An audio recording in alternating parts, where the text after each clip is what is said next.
স্ত্রীকে কখনো মা বাপ সন্তান সন্ততির সামনে কোনো ভুল ত্রুটি হলে শাসন করবেন না। একা নিয়ে বুকে জড়িয়ে ধরে তার সমস্ত নেক কাজের স্বীকৃতি দিয়ে তারপরে বলবো যে এরকম একটা বিষয় আমি দুঃখ পাই নাই, তবে আমি চাই যে এটা তুমি কারেকশন করে নাও এবং আমি আল্লাহর দরবারে তোমার জন্য দোয়া করব। মাথায় হাত রেখে একটু দোয়া করে দেন। এর চাইতে বড় আর কোনো শাসন হয় না। কিন্তু আপনি যদি মাকে খুশি করতে গিয়ে মায়ের সামনে তাকে ধমক দেন, তার ব্যক্তিত্বের উপর আপনি তীর ছুঁড়েছেন, আঘাত দিয়েছেন, সে ফুঁসে উঠবে।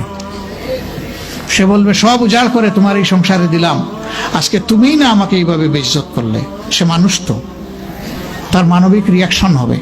কাজ করবো না আমরা কেউ। আমাদের জীবনের অংশ, আমাদের হাড়ের অংশ, আমাদের কলিজার অংশকে আমরা সেইভাবে সম্মান দিব ইনশাআল্লাহ।